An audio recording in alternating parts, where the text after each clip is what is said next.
There was a long, gentle river that flowed down from the mountains toward the plains. Its water was clear, cool, and full of life.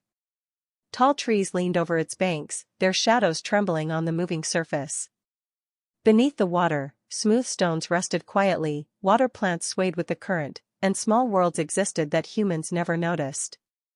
In one of the deeper, calmer parts of this river, between stones and soft green plants, two tiny fish were born on the same day. One was named Mira, and the other was named Miro.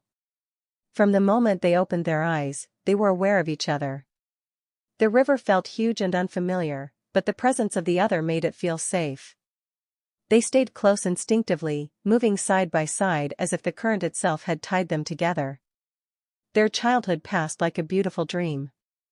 The river became their playground, their home, and their entire universe. They swam with the flow of water, letting it carry them forward, and sometimes they challenged it, swimming against the current just to feel strong. They hid behind stones, chased floating leaves, and danced between water plants that bent gently around them.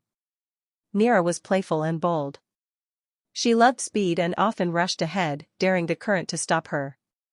Miro was calmer and more thoughtful, but whenever Mira was near, even she forgot her fears. Together, they felt complete. When the river grew rough after heavy rain, they stayed close to one another. When a shadow passed above them or a large fish moved nearby, they hid together, their bodies almost touching. Fear never felt unbearable because they were never alone. Time flowed the way rivers do, quietly, steadily, without asking permission. Days turned into months, and months into years. The two small fish grew larger, stronger, but their bond remained unchanged. Wherever Mira went, Miro followed, and wherever Miro slowed down, Mira waited. At night, when the river softened and the moonlight shimmered on the surface, they rested near the same stone. The water felt calmer then, almost thoughtful. "I hope we always stay like this," Mira once said, her body gently moving with the flow. "As long as this river flows," Miro replied, "you are my whole world." They did not know that rivers, like life, sometimes take without warning. That day began like any other. The water was clear, the current mild, and the river felt strangely quiet. Mira and Miro swam farther than usual, enjoying the open space and the smooth pull of the flow.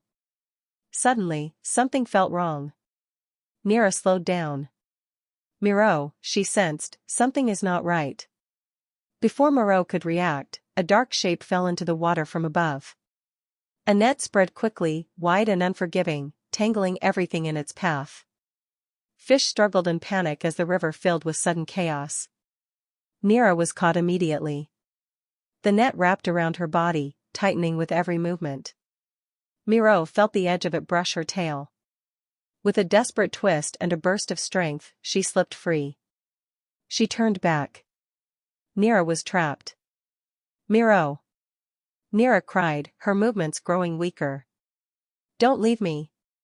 Miro tried to swim back, but the net began to rise. The river trembled with unfamiliar vibrations, human footsteps, movement, noise that did not belong underwater. Miro was powerless. She could not break the net. She could not reach Mira. She could only watch. The net lifted higher, pulling Mira away from the river, away from everything they had ever known. In seconds, Mira disappeared, and the water closed again as if nothing had happened. But everything had changed. The river kept flowing, but for Miro, it felt empty. She stayed near the place where Mira had been taken, circling slowly, waiting. Every passing ripple felt like a promise that Mira might return. She swam alone. She ate alone. She rested alone. The river looked the same, but its colors had faded. The stones felt colder. The plants no longer danced, they simply existed. Miro spoke to herself in the silence. If I had warned her sooner. If I had turned back. If I had been caught too.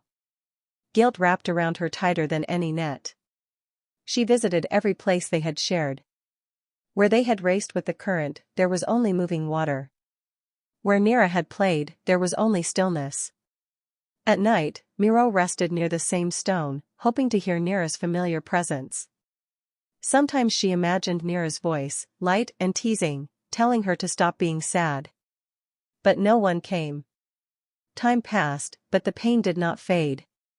Miro tried swimming with other fish, tried following new paths, but her heart was never fully there. She smiled with her movements, but inside, she felt hollow. One day, an old fish who had seen many seasons spoke to her gently. "The river takes," she said, "but it also teaches us how to keep moving." Slowly, Miro learned to live with her loss. She carried Nira's memory with her, not as a wound, but as a presence. She became careful, watching the surface, warning younger fish of danger, stopping when the water felt wrong. Nira was gone, but her friendship remained. The river continued to flow, as it always had. And Miro flowed with it, grieving, remembering, surviving, holding a